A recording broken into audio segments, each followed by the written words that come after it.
Welcome everybody to this evening's Moses Lake Irrigation and Rehabilitation District Candidates Forum, sponsored in part by the Moses Lake Chamber of Commerce, the Moses Lake Business Association, and the Columbia Basin Herald.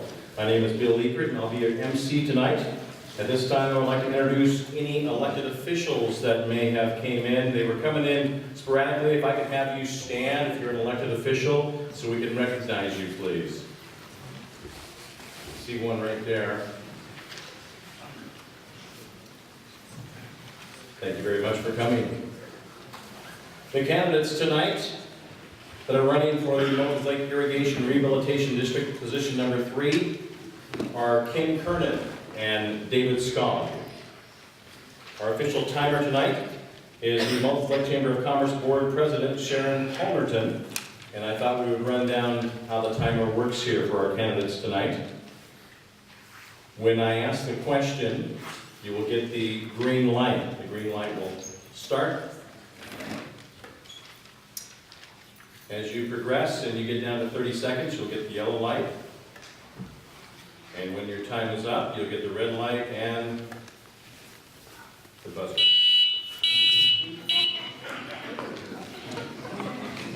If I can have you all please rise before we begin and join me in the Pledge of Allegiance, please. I pledge allegiance to the flag of the United States of America and to the republic for which it stands, one nation under God, indivisible, with liberty and justice for all. Thank you.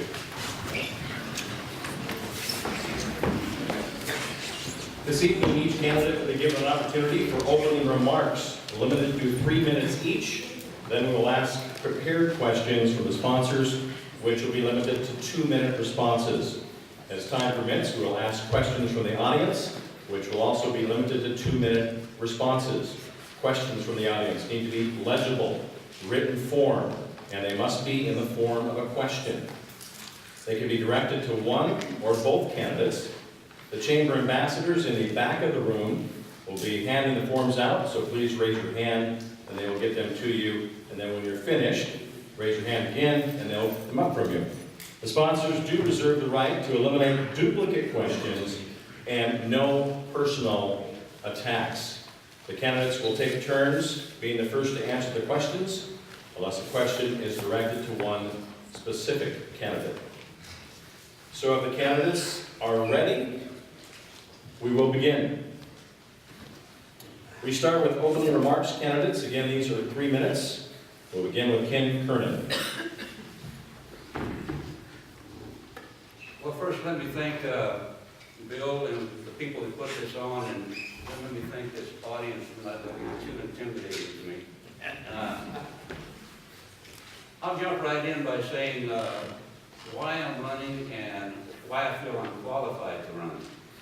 As to qualifications, the last job that I held, and my boss just walked in, our Lake Sheriff Frank DeTrilio. I was under sheriff for a little over 2 years under his administration, and during the course of that time, I primarily was charged with the preparation and the management of the $7+ million budget, and we never really had a problem staying within our budget, and I never really had a problem getting another budget approved by county commissioners. So I felt that I did a pretty good job in that area. I was also charged with the overall running of the sheriff's office, and that included the 105 employees that we had at that time. They were not directly under my supervision, but they were indirectly under my supervision. And I'm going to slap myself on the back there too, because the sheriff's office deals with 2 unions and a guild, and nobody ever knocked on my door, no union rep ever knocked on my door, or Frank's, complaining about any unfair discipline within our agency. I don't know if that qualifies me to be the director of MLIRD, but that's all I got, folks. As to why I'm running, I got involved with MLIRD about 1.5 years ago, and I started attending the meetings. I've attended most of the meetings for the last 1.5 years. I have missed some. And frankly, I have to say, I got a little upset, mostly sometimes at the tone of the meetings, but I also got upset seeing what, in my opinion, the way some of the decisions being made, I didn't totally agree. And candidly, I was sitting there one night and Rich Archer addressed one of the members of the audience, and they were having their little back and forth, and Rich said, well, if you don't like the way the board acts, why don't you run for director? And I thought, that's a good idea. It's different looking in from looking out. So what I'd like to do is I'd like to get in and look out. Now, as to me, I'm 67 years old. I've lived in Moses Lake and I just died.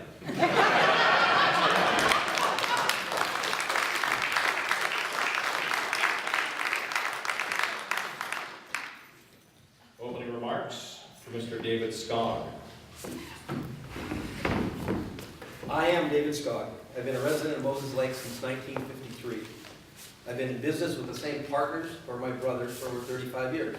I'm the oldest ongoing family business in Moses Lake. My emphasis has been in construction. It's been on time and on budget. My future is very closely tied to the quality of life in Moses Lake. I am all in when it comes to the events and instances that affect my quality of life. As I look over this crowd, I see many people that I know as friends, neighbors, and some of you are a familiar face. I'm glad you're here.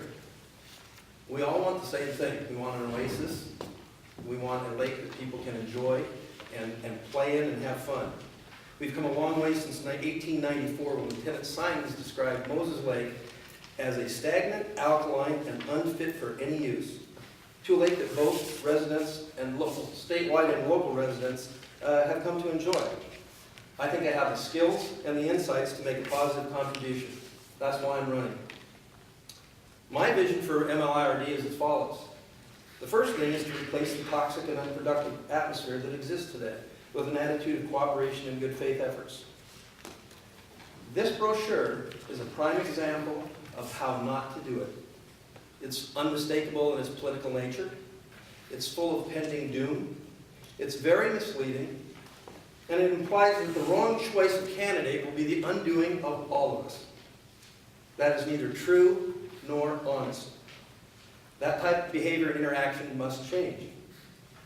Listen, we can replace a board member and we can replace management, but we can't replace the lake. We need to take our focus off of people and put our focus on the lake. And we've got to do it right. Our assessment rates and methods are being questioned by state auditors. When we assess levies, we must do it right. People have been assessed outside our boundaries and deserve a refund right now. We need to let people vote on levies, not by decree, but by vote. That's their right. And we can do better. I would expect accountability and would measure results. If you don't keep score, how do you know if you won? I would tighten up financial oversight. There would be no blank checks. I have a day job. I do not have time to micromanage anything or anyone. I would expect accurate and timely information, a lot of facts and cooperation from management so that I could make informed decisions. All of those decisions must be in the best interest of the MLIRD and its residents. The sky is not falling. With fair and legal funding and sound organization, together we can accomplish much, and it might even be fun.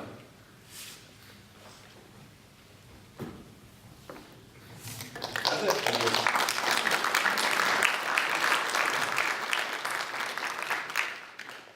Candidates, we are now to the prepared questions. These are 2 minutes. 2-minute responses to these questions. The first question is for David Skaug. Do you support expanding the board from 3 to 5 members, and why? I've worked with a 3-man board for over 35 years. Those are loved. That says a lot about how I can get along with people. If you've been in business for 35 years, and if you've had brothers. However, I don't think that one position on the board should change the whole texture and direction of the momentum or the direction we're going. So if that would take 5 people to do that, I'd be in favor of that. Okay, we have the same question for Mr. Kernan. And the question again is, do you support expanding the board from 3 to 5 members and why? I definitely support expanding the board from 3 to 5 members, and that's because we've got a large water district here. 5 members would give us better representation of the field of community. And candidly, 5 members would make it more difficult to get us back into a situation like we've had now. Candidates, this next question is a 2-part question. This question will be for Ken Kernan to begin. Again, this is a 2-minute question. Since the last election, do you feel the condition of our lake and the administration of the MLIRD is better or worse? Please explain. I hate to judge, but I think it's worse. And I'll tell you why. I fish this lake constantly. When I can look down in a lake in 15 feet of water and see a bed and bass, our lake is pristine. And that's been the case for a number of years. I looked down in the lake this year in 5 feet of water, and I can't find that bass's nest.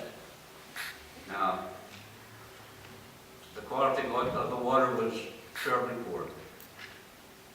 And I'm gonna fault the lack of prevention and maintenance that occurred this past year. Okay, we have the same question for Mr. Skaug. Since the last election, do you feel the condition of our lake and the administration of the Moses Lake Irrigation and Rehabilitation District is better or worse? Please explain. I think it's the way it's been for a long, long time. I've lived in Moses Lake all my life. I have seen years when you can see the bottom of the lake. I've seen years when you can't see 6 inches in the lake. I've even tried scuba diving in Moses Lake. You can't do it. Unless we're God, unless we can change temperature, unless we can deal with phosphorus.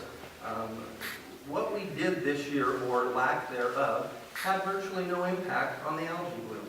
You can look to a 1973 study by the University of Washington Engineering Department, and they'll all talk about what do we do with the sulfur, the phosphates, and how do we get rid of that, and when those levels reach a certain point, you get an algae bloom. It's just like a dew point.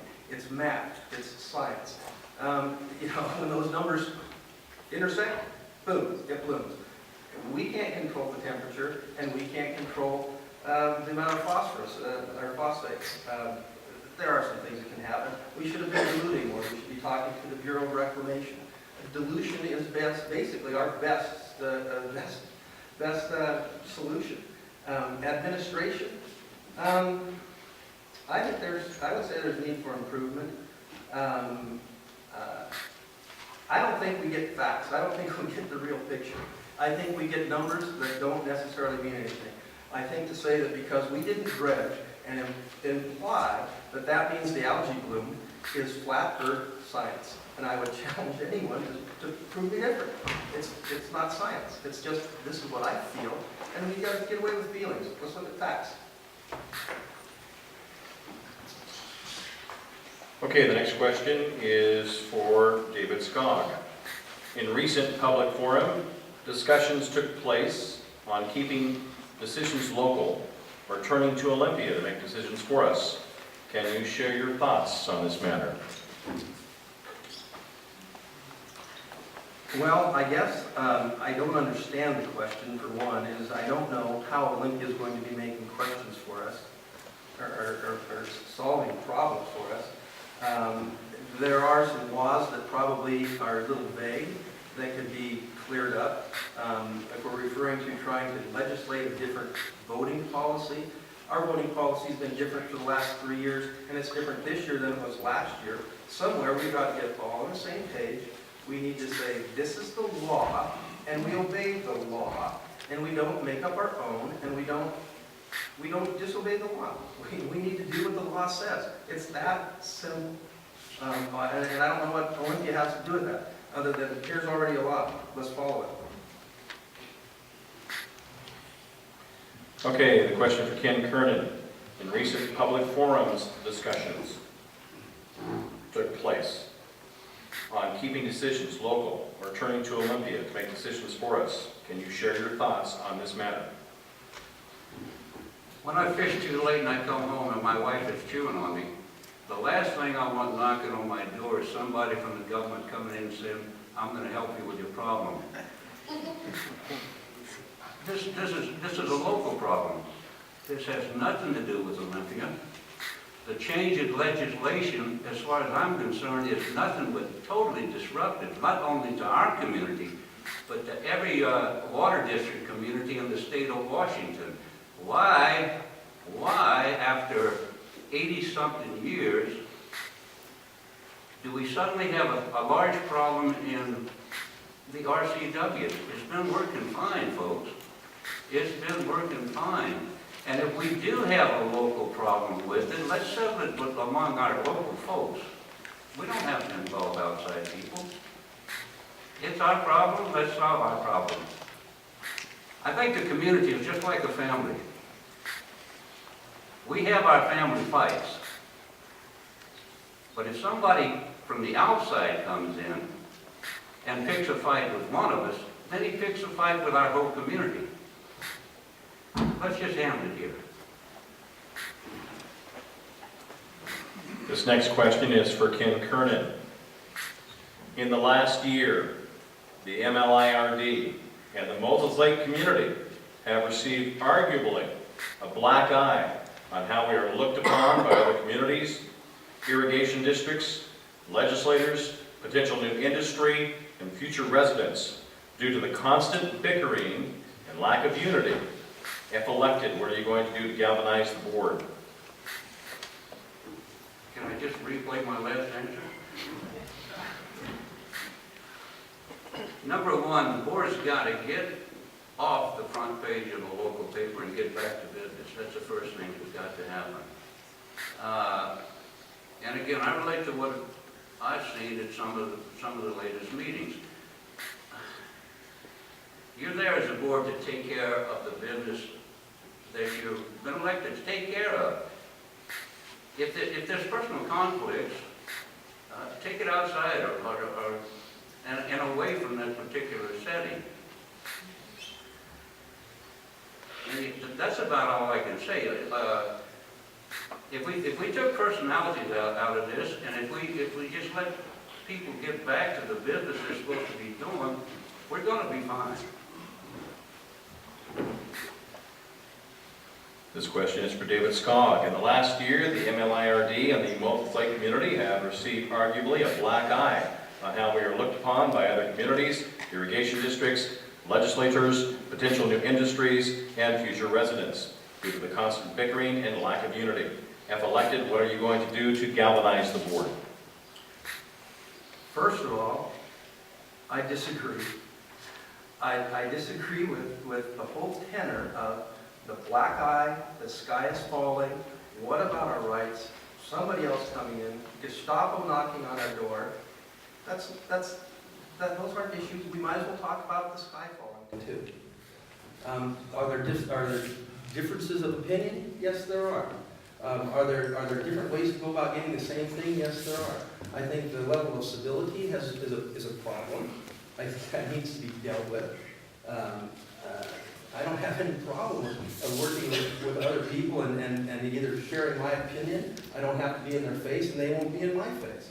But I have a real problem right now with this whole concept that it's all going to hell in a handbasket, and it's not. Moses Lake is a great place. I've spent a lot of time out at the south end of the lake, and there's a lot of people, had a lot of boats, having a lot of fun all summer long. Albeit the month of August, there were some weeks when it wasn't so good. But we had a ball out there. I jet skied on it, had a lot of fun. I don't think we've got a black eye. Can we do better? Yes, we can. But black eye business, bad rap, I don't buy it. All right, the next question is for David Skaug. Can you please speak to the 2 votes per parcel issue?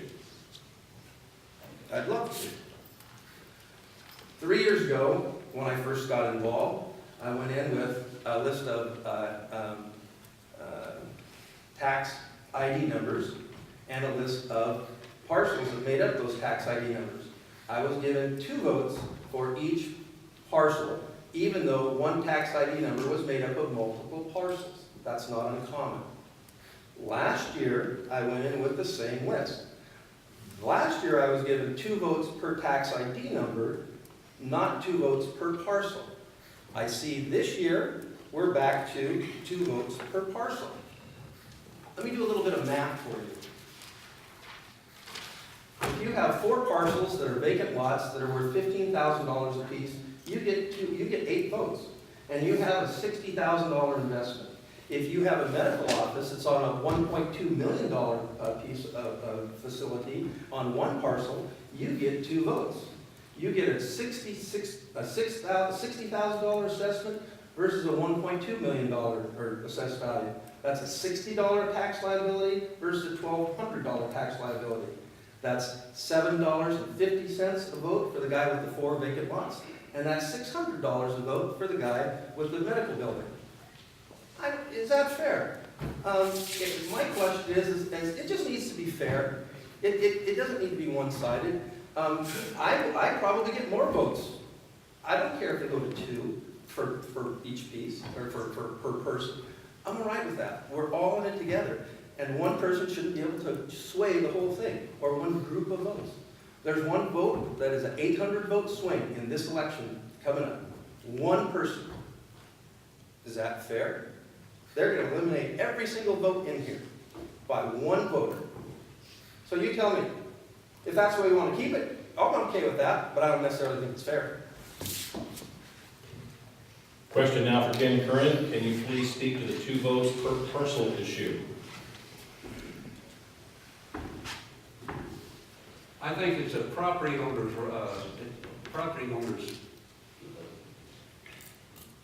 a parcel. I never think my thought. Let me first disagree with a little bit of what Moses Skaug said. I don't think a new developer goes out here and splits up 8 lots just so he can get 2 votes per lot. Yeah. So I think it's a property rights issue, not a voting right issue. If you leave that parcel, you lose your rights to the 2 votes. If you leave that parcel, you still have your right to vote in the general election. I see nothing wrong with the way it's structured now, and I go back to what I said originally. When the law was first written, I'm sure that was up for discussion. I'm sure that was thoroughly debated and talked about on how we're going to set up on who controls who's in. It wasn't broken before, there's no reason to break it now. Next question for Mr. Ken Kernan. Can you explain the history of the Moses Lake Irrigation and Rehabilitation District? Can I explain the history? I know it was established in 1928, and I know it was established so that they could furnish irrigation water to the farmers. And I know I read the statute, and not being an attorney, I didn't understand most of it. I was amazed at the amount of power that a water district has. And I was especially amazed to know what kind of savior that the water rights that were allowed because we're a district is going to, how deeply it's going to benefit our community. Not now, maybe, not now, but in a few years when the lawns being watered in Moses Lake are watered from the lake and not the potable water that we're now trying to irrigate the same lawn. As to the history, you got me there, Bill. That's about as much as I know. Mr. Skaug, can you explain the history of the Moses Lake Irrigation and Rehabilitation District? Somewhat. The 1928 was a kind of a hallmark when Yearsley, Ham, and Ryrie got a permit to put in a dam. There was also a permit at that time, a permit number 71, which was a permit to raise the lake 7 feet. That was to provide for 50,000 acre-feet of water to irrigate 11,213 acres in the surrounding area, on the peninsula and out around up the Potato Hill Road. I remember as a kid playing a lot of time in the Mont Lake area, and we'd see these big wooden pipes that were wrapped with steel wire that brought water up there. The district never did actually irrigate all those 11,000 acres. And in fact, in 1982, it was reduced to the irrigable. You can put water on 4,000 acres. Okay. So it's been a change. It started out definitely to put water. It started out, for farmers. There were orchards in the peninsula. There were alfalfa. On 6th Avenue, I lived on 6th and Alder. I lived on a house, and every year I had to cut down alfalfa. It kept volunteering, coming up. So there's a lot of agriculture in the area. That's the beginning of it. It literally, the interesting part about it is that Charles Schilberg, a lawyer in 1982, was real active in defining the use and the value of the actual reservoir and the right that having that reservoir gave the people of Moses Lake. It was a lot. That's a significant part of what we own and what we have rights to is the right to keep the water level at the level that it's at. Our reservoir probably has as much, if not more, value to us than actually pumping water out of the lake. Next question for David Skaug. Recently, Eastern Washington University did a study and comparison on Grant County tourism trends, and it showed tourism has grown 100% since 2002. If elected, what specifics can the MLIRD do to support tourism? Get rid of the green lake. I think I would sum it up in that one thing. Oh, we're not a park and recs department. We're not an advertising department. We're not a fishing tourism department. We are to take care of the lake. Other people can do other things, but we need to deal with that. The number one problem with tourism in Moses Lake, when it comes to the lake, is somebody backing their $85,000 boat down in Cascade Park and going, "Ooh, I'm going home now." We don't want that. So I think that needs to be our number one concern. Even if he doesn't know there's only 2 feet of water over a place of Park or Horn, he doesn't know, and he doesn't care. But tourists care about green. That would be my number one priority. No questions asked. Okay, we have the same question from Mr. Kernan. Recently, Eastern Washington University did a study and comparison on Grant County tourism trends, and it showed tourism has grown 100% since 2002. If elected, what specifics can the MLIRD do to support tourism? Establish partnerships. Establish partnerships with your local groups, the city, the game department. Partner up, see what they need, get their input as to what it's going to take to draw people into the area. That's going to be, to me, the position of any director. Number one is you got to go out and you got to establish partnerships with your state, your federal, and your local agencies. If you want to accomplish anything, you're going to have to accomplish it as a team. We know trying to get those permits for the dredging alone, what type of cooperation it took. And if you got one agency ticked at you guys, they're going to find some way to trip up everything you want to do. So as far as promoting tourism, establish partnerships. The next question is for Ken Kernan. Can you speak to the water quality, specifically to weed abatement? Would you repeat that? Can you speak to the water quality, specifically to weed abatement?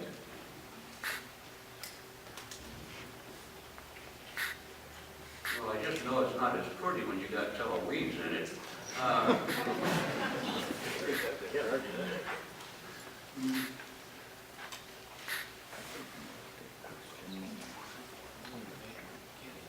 I'm not a aquatic biologist, so I guess I'm gonna have to, again, plead ignorance on, any response to that question.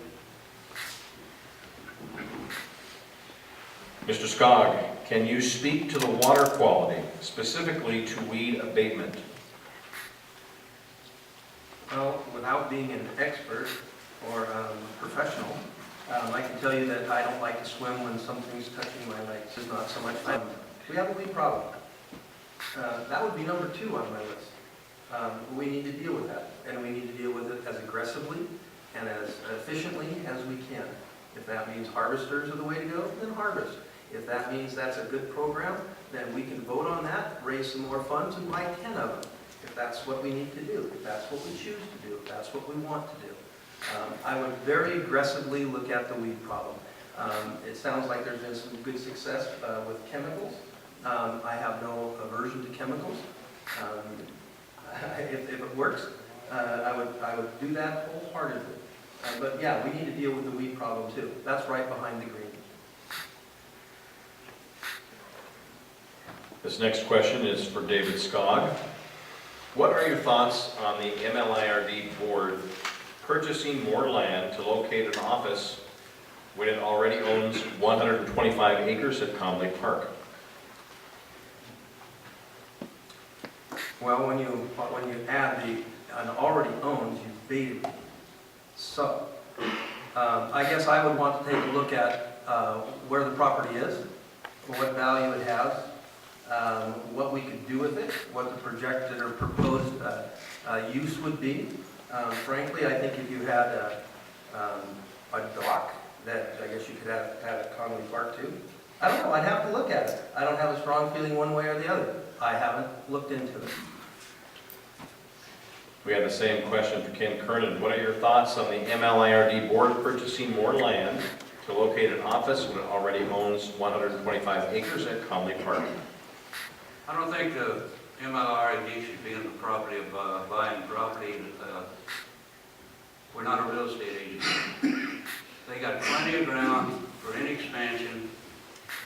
The money that we're collecting now should be dedicated towards the existing programs. We don't need additional property at this point in time, and candidly, I can't foresee whether they would ever need additional property. They own plenty of property as it is. Next question for Mr. Skaug. How long have you been monitoring MLIRD projects and board decisions? About 3 years. I don't know what else you want to answer that question. I mean, no, I've been involved for about 3 years, taking a look at some of the things. Some things have been good, some things have been not so good.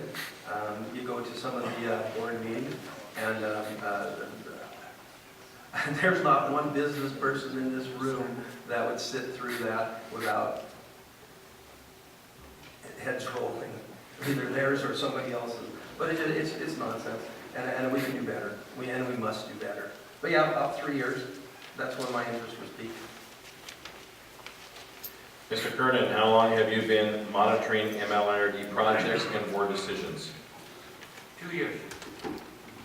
2 years, and I've been to the multitude of the directors' meetings in that period of time.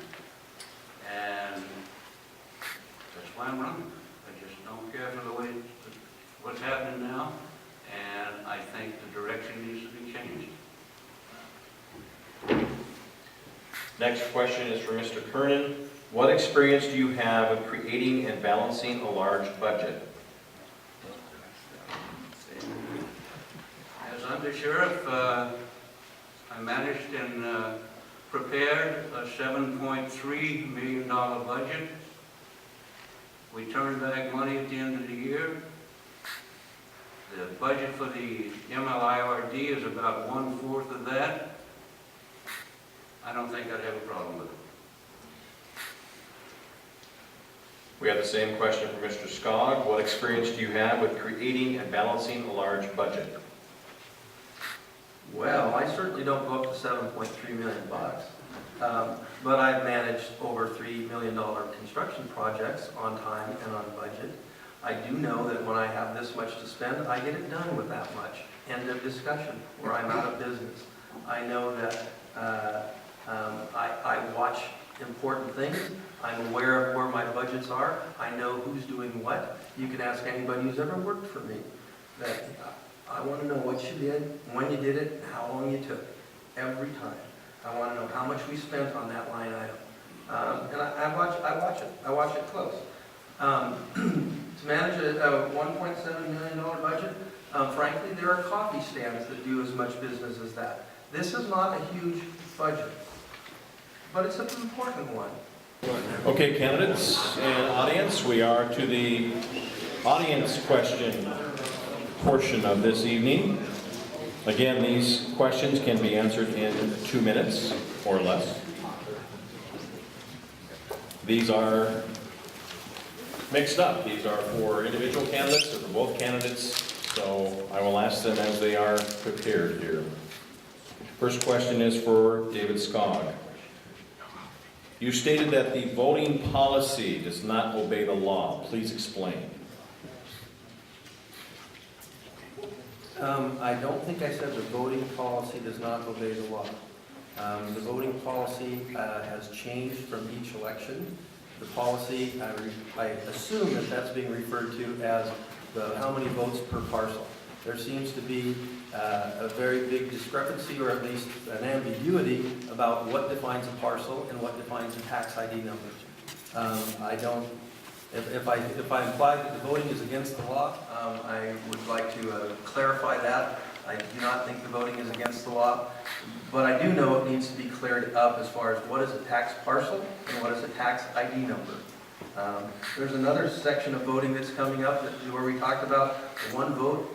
If 50% of the acreage in our district is divided up into less than 5-acre plats, the whole voting thing changes again anyway. In fact, then it does go to 2 votes per ownership. So there's already stuff written about how to do it, when we go to 1 vote per 2 votes per whatever. But we just need to be consistent. We need to do it right. Somebody needs to define how we do it right, and then we need to do it that way from here on out. This next question is for both candidates. We'll start with Ken Kernan. Was the purchase of a manufactured home an appropriate use of MLIRD funds? And in my opinion, it was not a useful purpose. That motorhome, or that double wide, was bought in April. It's been sitting in Portland ever since. The money, the $70,000 was wasted money in my estimation.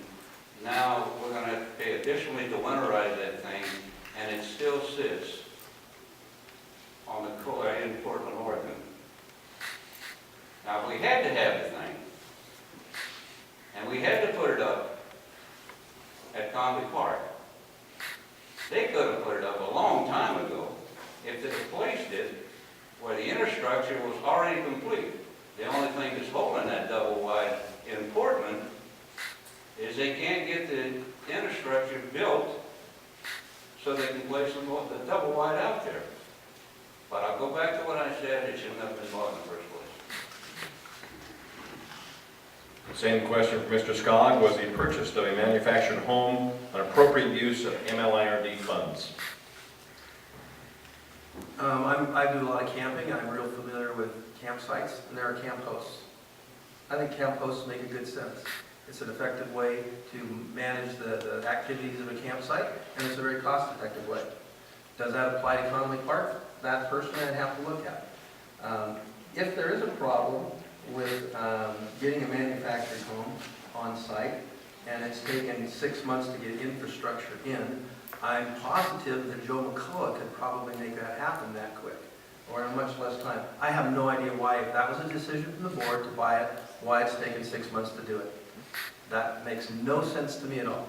Whether it's a good decision, I don't know. I didn't study the facts, but I would study the facts, and I'd come to a conclusion, and then I'd tell you, and then if we decided to do it, it wouldn't take 6 months to get it done. It would be done. This next question is for both candidates. We will start with Mr. Skaug. If elected, are you in favor of hiring a person to live year-round at Conley Park with a year-round salary of $1,000 to $1,200 monthly? Guess it depends if we got a mobile home down there or not. I don't know. I don't know if somebody needs to be down there year-round. You know, I know security always becomes an issue. Frankly, I don't know if I'd want to live down in a park that gets pretty dark all by myself, or at least my wife would join me. I'm sure, well, she might not. But I don't know if I'd want to live down there. You know, I don't know. The Forest Service, the camping, they seem to make a big deal of camp hosts, and it seems to work real well. It seems to be a cost-effective way of keeping track of stuff, for cutting down on vandalism. I don't know. I don't know how much. I don't know how much now. You know, I don't know what it costs labor-wise to go down there and keep track of that stuff. I'd have to see numbers. How many man-hours are spent? How much? You know, is a camp host on double time on July 4th, or is a union employee on double time on July 4th? I don't know. I'd like to see the numbers. I don't know. But if I saw the numbers, I'd crunch them and I'd make a decision. And if $1,200 was a bargain, I'd do it in a heartbeat. Same question for Mr. Kernan. If elected, are you in favor of hiring a person to live year-round at Conley Park with a year-round salary of $1,000 to $1,200 monthly? No, I'm not in favor of that. In the salary estimation, you might have problems with that too, because they're unionized now, so that would all have to be negotiated out.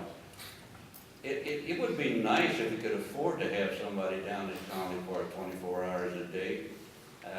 It would be nice probably if we could keep that park open 24 hours a day, although I don't think the sheriff's office would like to see that, because they have enough problems to handle, and I think that would be a focus point for a lot of additional problems after midnight.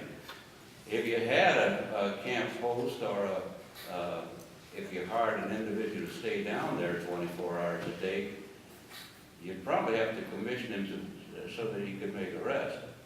But no, I don't think the $1,200 a month for an individual down there is a good idea.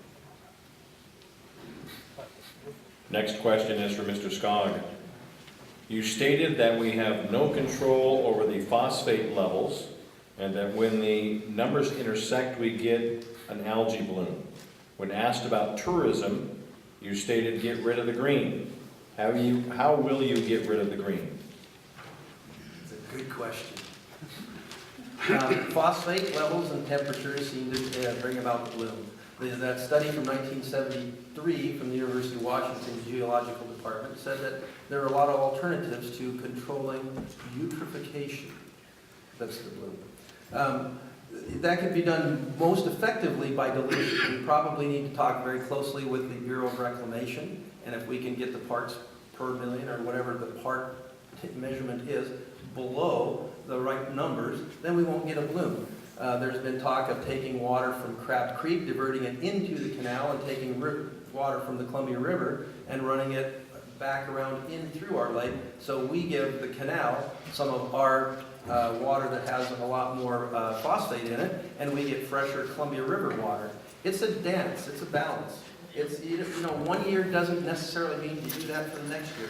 There needs to be ongoing measurements and ongoing weighing and ongoing, you know, this year we might need this much water.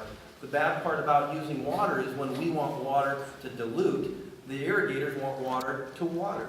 And in the final analysis, the corn gets the priority. The green of our lake doesn't. There has to be something that we can do as far as dealing with the other entities involved, and the best thing we can do is dilute.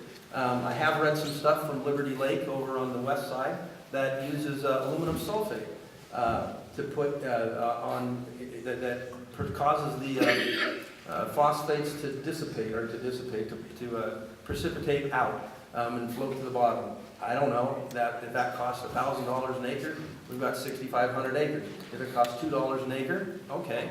I need to see numbers. What value do we get? How much did it cost? And when those two are in balance and are doable, then you do it. When they're not doable, you don't do it. And you say, hey, that's all I can do.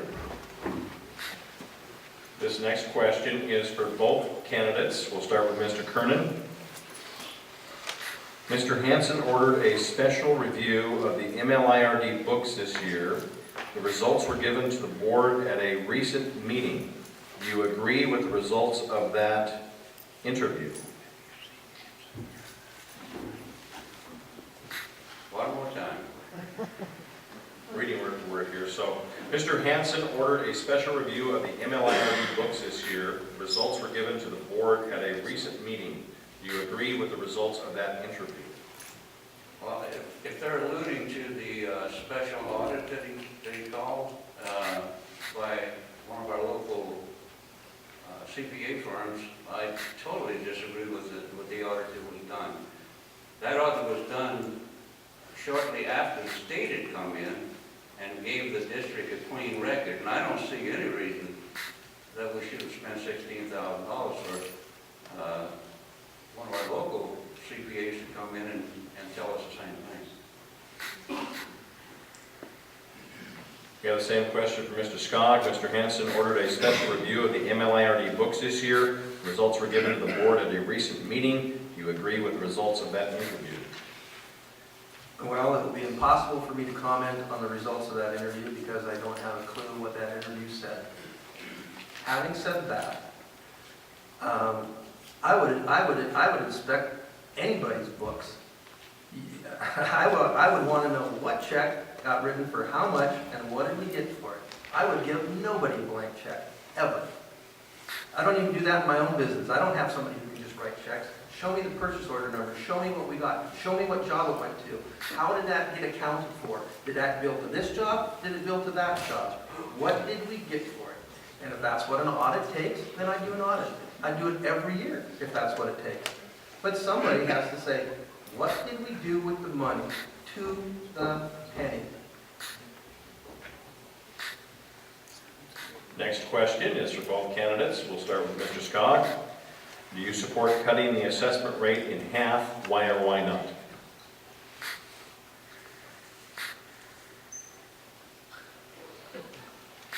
The way we have assessed or established our assessment rates is questionable.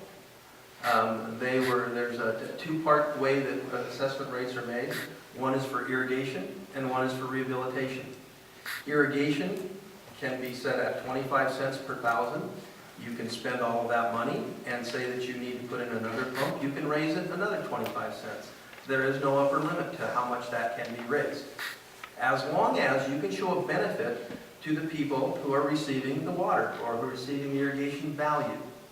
As long as we can show that we are increasing and providing a value to people for irrigation, we could raise it to $10 if we can show that people receive the value. If we can't, then we better not raise it. Now, we cannot raise the rehabilitation side more than 25 cents without a vote. Now, if you raise the irrigation side up to 75 cents and spend it on rehabilitation, we have a big, big problem. We have a problem with ethics, and we have a problem with the law. We need to be very careful about that. REC and the county are having a big issue about taxes. It's important. It's very important. You put your hand in somebody's pocket, and you better do it right, and you better do it legally.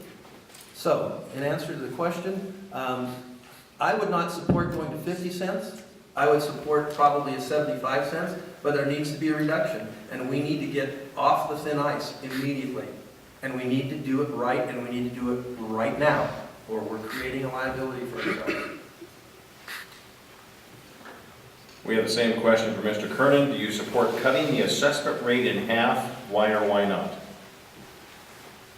The only way we're going to ever cut the assessment rate, if we want to keep our lake at a quality level, is to A, broaden the ratepayer base, or B, when some of the existing programs we have going now in MLIRD go into a maintenance phase, we might be able to look at cutting rates back at that point in time. If we cut back rates now, then we might as well give up our lake. Next question is for both candidates. We'll start with Mr. Kernan. If elected, what do you see as the board's role in working with the general manager? I've worked with the staff. In my estimation, there's absolutely nothing wrong with the current MLIRD executive manager. Now, if I get inside and I see different, I might have to reassess that. But what I see in that executive and that manager is a man not only with an ability to formulate an organizational plan, but also to go out and implement it himself. You got 4 people now at that district. They had 6 and 2 part-time. You're down to 4 people in that district right now. They're in survival range. But that current manager can not only put it together, he gets out, he gets his hands dirty, he gets it done. We have the same question for Mr. Skaug. If elected, what do you see as the board's role in working with the general manager? I see the board's role in working with the general manager is directing the general manager.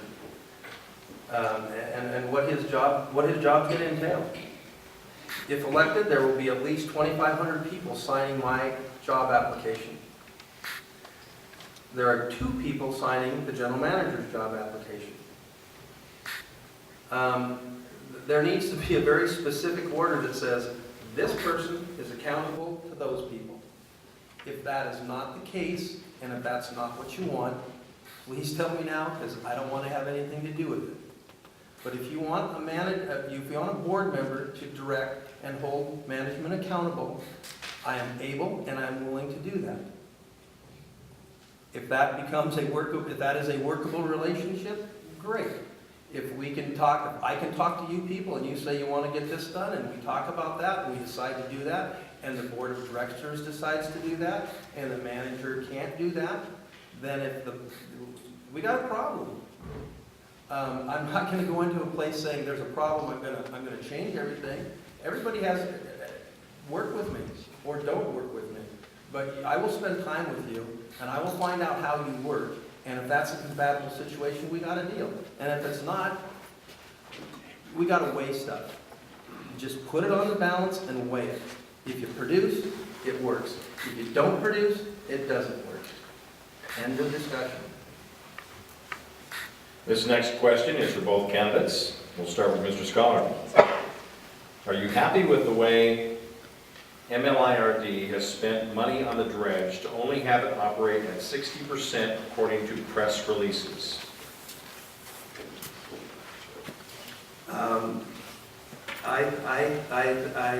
The dredge is an interesting question. Unfortunately, it has become the litmus test. We might as well talk about abortion. It doesn't need to be that way. Show me the numbers. Tell me how much we bought it for, how much we got into it, how much we paid to have it fixed, and what the things were. Then tell me how fast you're going to get this done. In one meeting, it was just an off-the-hand comment was, if we can dredge as per this program here, we can be to the Alder Street fill in 10 months. Well, that's over 100 truckloads of sludge a day, 7 days a week for 300 days. Ain't gonna happen. So somewhere we need to get realistic with our numbers, and then we need to weigh it. If the dredge works, I'd be a fool to say let's not use it. If the dredge doesn't work, I'd be a fool to say let's use it. So it's real simple. You just weigh it. No more this area, this area. By this depth, what does that mean? Top of water to bottom of water. How deep was the mud? That number means nothing. So let's not kid ourselves. Let's talk about the facts. Let's find out what really happened, where we're really going with it, how long it's really going to take to remove 300,000 cubic yards as per the engineering firm with Vladimir Sheps's. Let's figure it out. Do the math. It's not rocket science. It's simple. If it works, do it. If it doesn't work, don't do it. Go to plan B. We have the same question for Mr. Kernan. Are you happy with the way MLIRD has spent money on the dredge to only have it operate at 60% according to press releases? I don't know where the 60% figure comes from, but I do know that when the dredge first started operation last year, I was out there and watched it operate, and I expressed skepticism myself. I was out there again this year when they put the dredge back on after they rebuilt that pump. It's working. It's working. It's taking it out, and it's taking it out at least 6 to 8 times as much as we're taking it out last year. Last year was a trial and error period, just like everything else. And I'll revert back to the fact that they got one man that runs that thing. Chris is the only guy out there. He runs that thing by himself. I don't know why all these figures about a truck here and then 2 guys out there. They only got one guy on that thing, and he does the whole operation himself, and he does a heck of a job. We got it. It's a tool we got. I don't know how much we put into it, but we got it now. And not to use it while we got it, to me, it just makes absolutely no sense. And I don't know about the litmus test or weights or volumes. I know the only way we're going to be able to truly judge what effect it's having is let it go to work. And then when that lake drops, and I cross all the street fill, and I look towards the railroad trestles, I'll know if that dredge is working or not, because I'll either see the mud or I won't see it. We have the next question. Applause, please.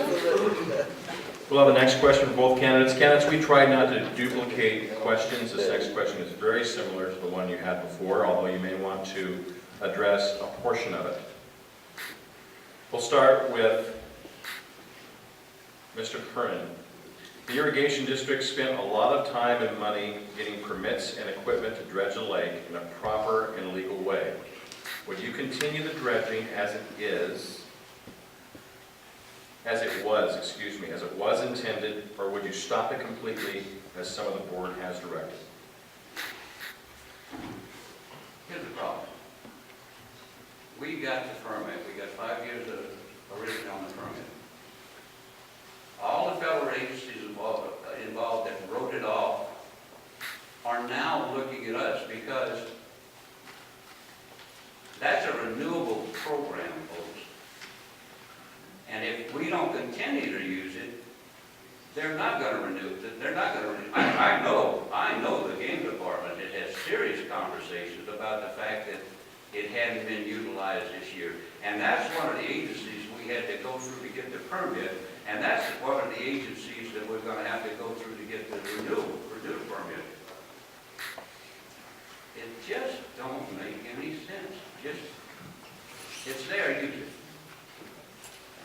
We have the same question for Mr. Skaug. The irrigation district spent a lot of time and money getting permits and equipment to dredge the lake in a proper and legal way.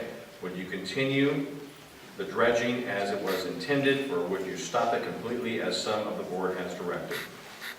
Number one, I don't think some of the board has directed that it be stopped completely. That is not my understanding of it.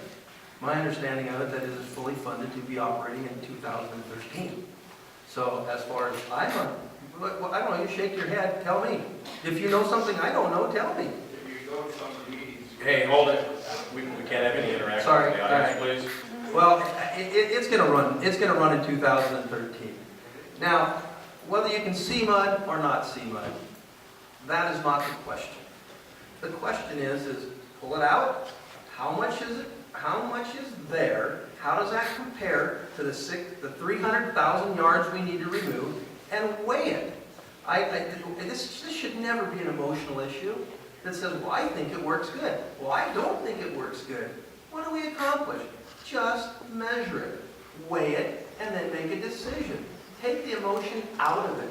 I don't really care how you feel.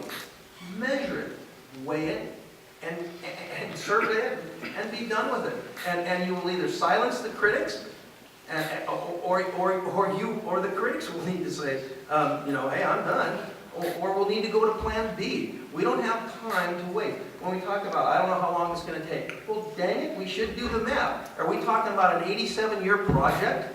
That'll have no impact on me or anybody else in this room for that matter. So we have to know. And the only way we can do that is measure it. I don't know why there's such an aversion to saying, here's the scorecard, that's what I shot. This next question also for both candidates. We'll start with Mr. Kernan. What is your thoughts on going after the Bureau of Reclamation for the rehabilitation of Moses Lake, nutrients, soil, etc.?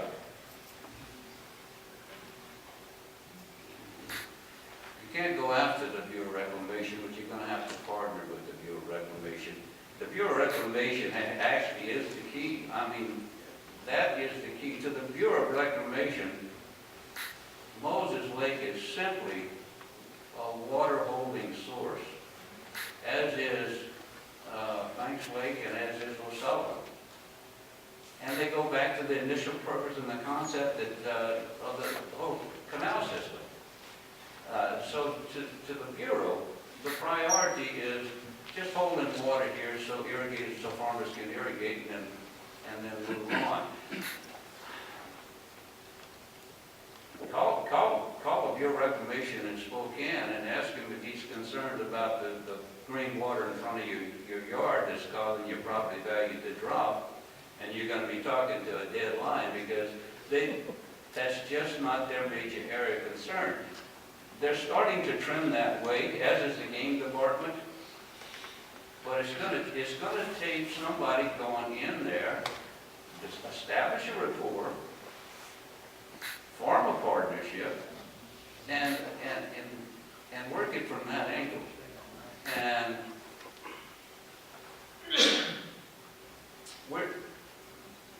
I lost the thoughts on something that Dave just said, but a lot of what we do today, we aren't going to see the results of. That's just like that dredging. We may not see the result. Well, what about our kids? What about our grandkids? Let's not lose sight there. And to me, that's what I'm set in life. I'm totally set in life. And nothing that currently happens is going to really impact that. But everything that is currently happening is going to impact my kid and my grandkids. And that's what my concern is. And We have the same question for Mr. Skaug. What is your thoughts on going after the Bureau of Reclamation for the rehabilitation of Moses Lake, nutrients, soil, etc.? I would pretty much agree with Ken. The key to our issues with the lake is with the Bureau of Reclamation. One board member from another district says, I don't even know why you guys are dredging. If the canal ever plugged up, the Bureau of Reclamation would come in there and clean it out, just like they do on every other place. I used to work a lot in Tri-Cities, and you go by the Scoopney Reservoir, and every spring they dug out a bajillion yards of silt and piled it up and hauled it away. So I think they can be a big part of that whole silt abatement situation. You're right, Ken's right. Moses Lake, as far as they're concerned, is a canal. It gets water. It gets water down to the South District and the O'Sullivan Dam, and it has to come through Moses Lake. We would be ill-advised to abrasively go after them when they're the key to our success as well, of going, hey, we've both got to dance together. There's no hard way. It's negotiated. I can't hit it right on the nose. Is we have to say, well, okay, if we can maybe put some water here, if we can maybe have it instead of in the spring, could we have it in August? Could we have it at this flow rate on these days? Could we have it at night? There's all sorts of things, but it has to be done in coordination with them. That's the key to the algae situation. As far as I can tell, at least the most cost-effective one. Maybe the chemicals are a good key too, but no, we need to deal with them, and you can't go in there and try to strong-arm anybody. They got bigger arms. Next question is for both candidates. We'll start with Mr. Skaug. The MLIRD is presently on a cash basis accounting system. Would you not want an accrual system? Would not an accrual system, let me read this over again. The MLIRD is presently on a cash basis accounting system. Would not an accrual system be much better, as most businesses use? On that particular question, I do not feel qualified to answer that. I do know that, I know you have to keep track of it, whether it was a cash, is somebody flipping out cash and saying, here's your bill? I don't know. I don't feel qualified to answer that question, and I would leave it at that. I could look into it, and I'd find out. We have the same question from Mr. Kernan. The MLIRD is presently on a cash basis accounting system. Would not an accrual system be much better, as most businesses use?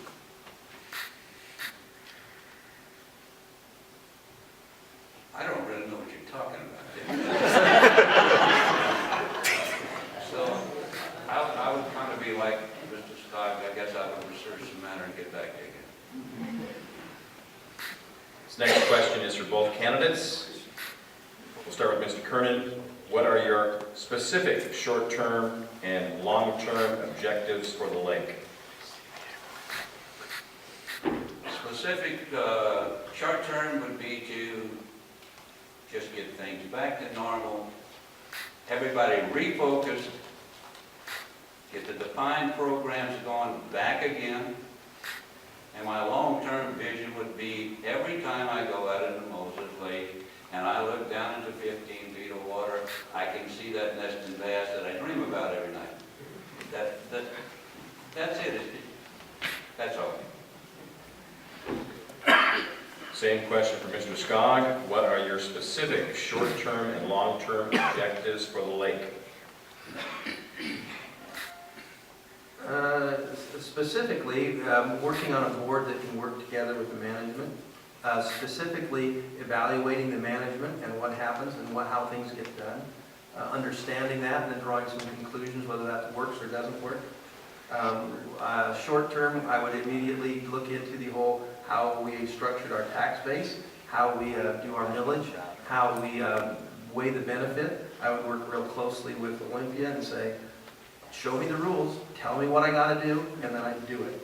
After that has been done, then we can look at longer term things once we've established some stable financing and stable and legal funding, and we've got a board that can work together with management. Then I tackle some other long-term projects. The dredging is long-term. The sediment abatement is long-term. How long? 87 years? That's too long. If the dredge could do that quicker, great. But I still want to measure it, weigh it, and then I'll know how long. And then I can tell you how long is that long-term. I would like to look at things like south end development. The beaches down at the south end of the lake are extremely crowded on a nice day. I'd like to see some of the Bureau of Reclamation's land somehow work with them and get another quarter-mile of beachfront there. It's fun down there. It's fun just pulling your boat into the side of the sand dune, and if you're off the beach enough, you can, well anyway, you can just enjoy just being on your boat. But we need to do that, develop some of that. Other things that we can do, rock-a-buoys, a gas pump on the lake, I don't know. But there's a lot of things that can be fun that could enhance everybody's experience enjoying the lake.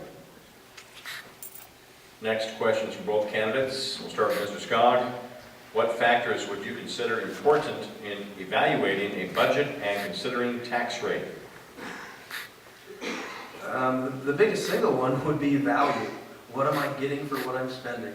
And I do that test and evaluation every time. If I don't get a return, I won't do it. Every decision I've ever made as a contractor, as a business person, has not been a good one. I can tell you about some real bad ones. But I can learn from those bad ones and say, hey, that didn't work, I'm not going to keep doing that. That's my job, is to look as quickly and efficiently as possible, find out what works and what doesn't work. Same question for Mr. Kernan. What factors would you consider important in evaluating a budget and considering tax rate? Just a line item budget. If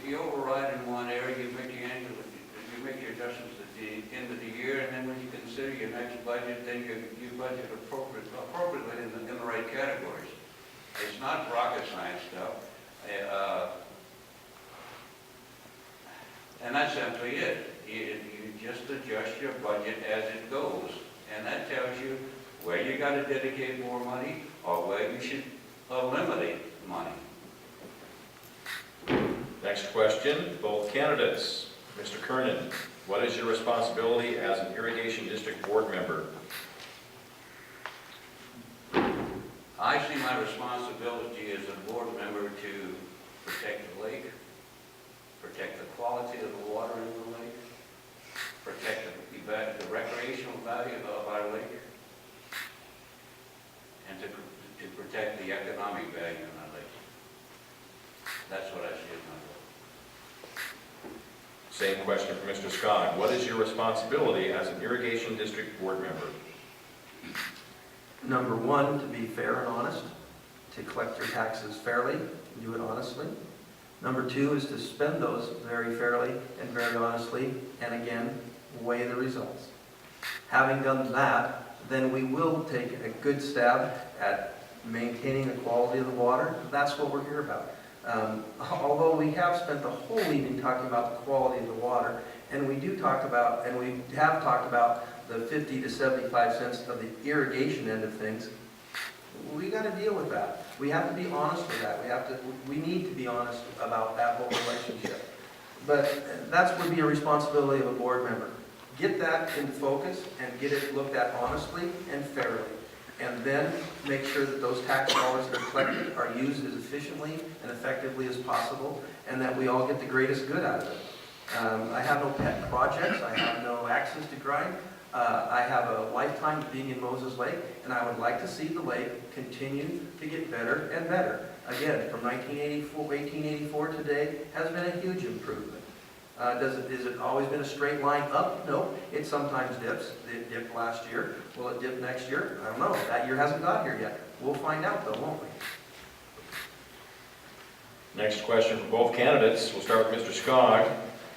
How many MLIRD monthly meetings have you attended in the last 2 years?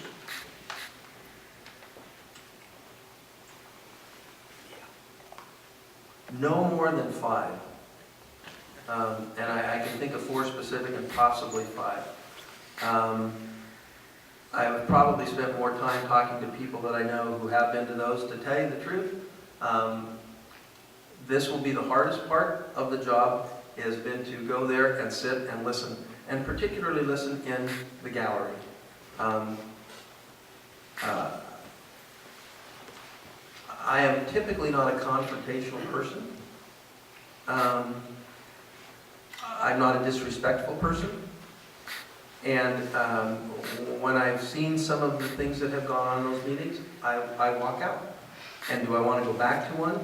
Probably not. And in fact, indeed, have not. That would have to change. If I were sitting in that room, it would have to change. Or I would get out and walk out. I would.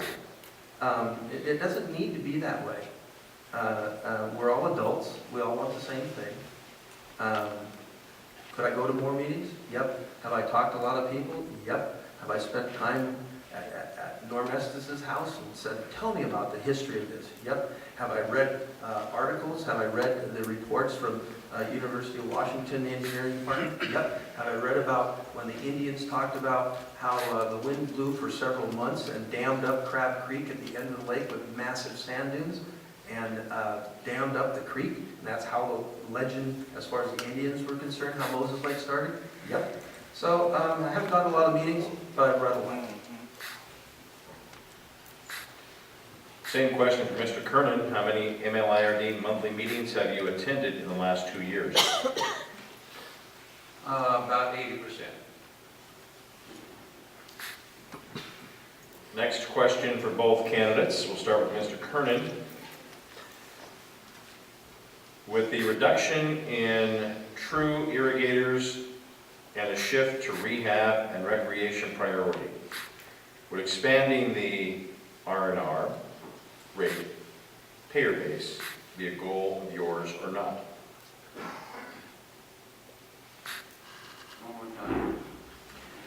With the reduction in the true irrigators and a shift to rehab and recreation priority, would expanding the R&R, and I take it that means recreation and rehab, ratepayer base be a goal of yours or not? I didn't realize how stupid I was. I don't understand that one very much either.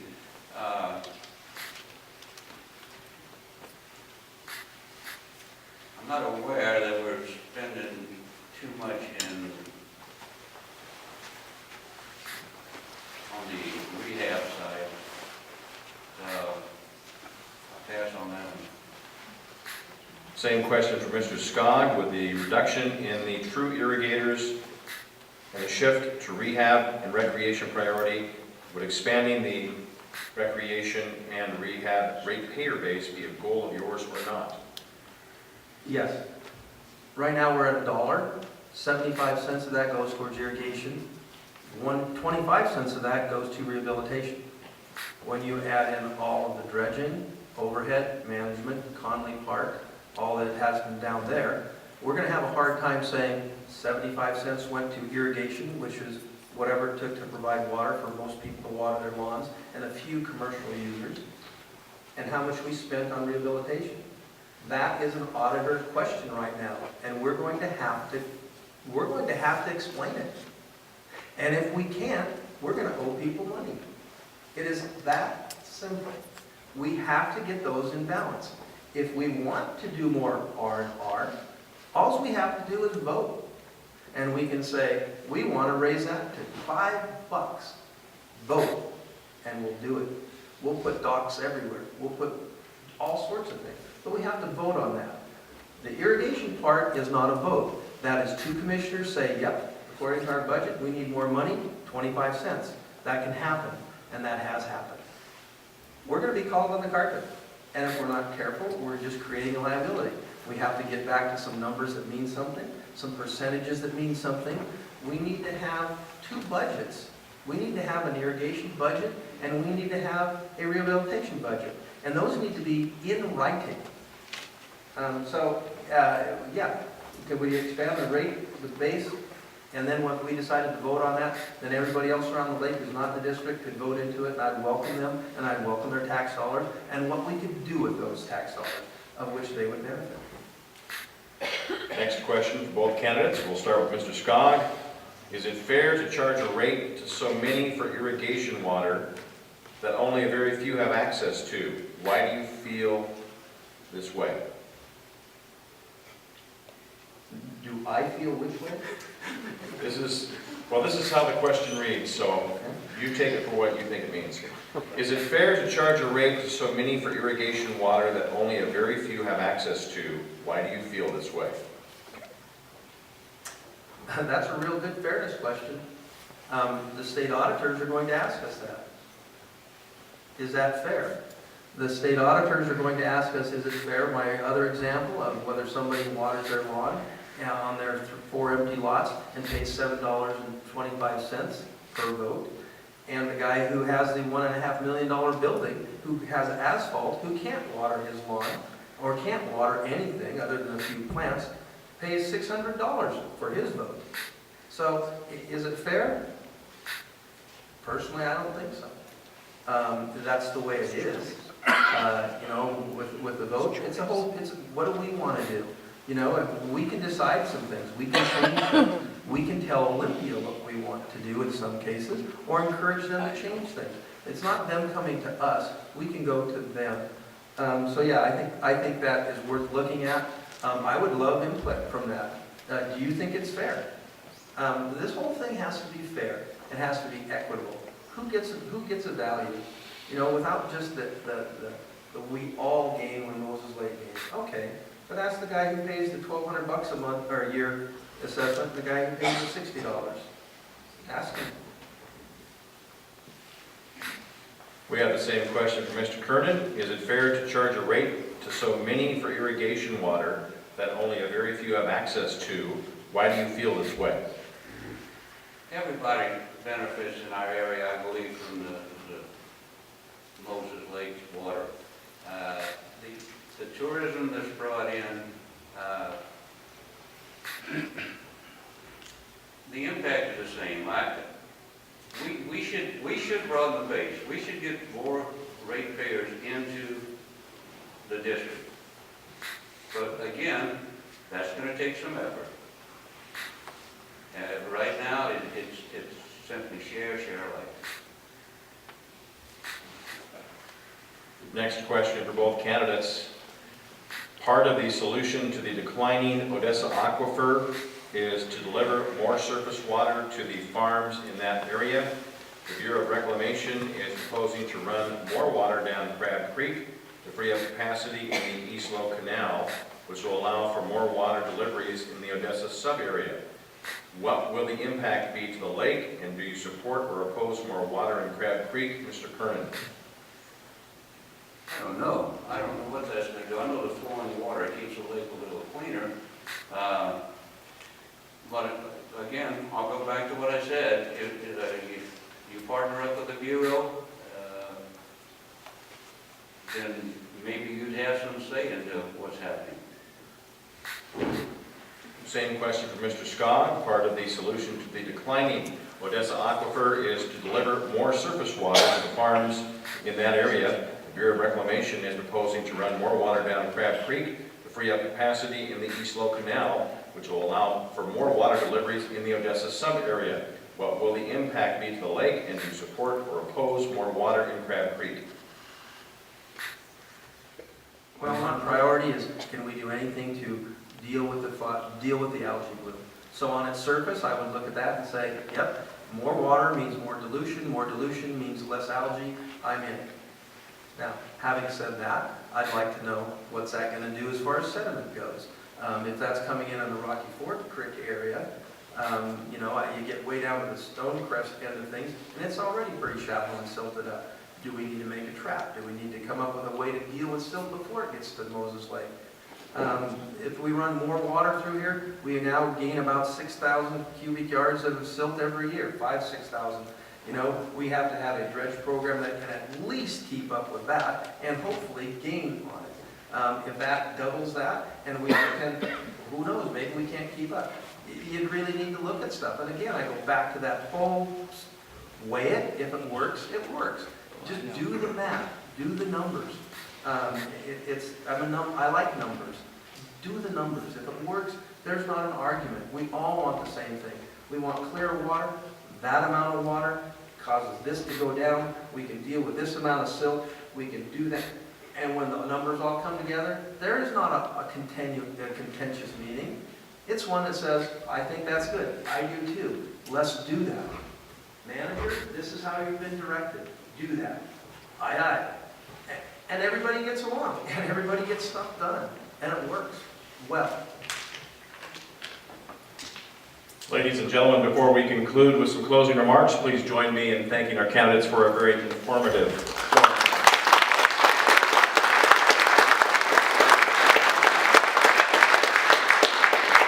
I'd like to thank the Moses Lake Chamber of Commerce, the Moses Lake Business Association, and the Columbia Basin Herald for sponsoring this forum tonight.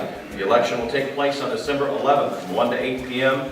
at 211 Elder, the former John L. Scott office. And for those of you who've been around here a while, the old pay and tax store. Absentee ballot requests and corporate authority forms are available at the district office.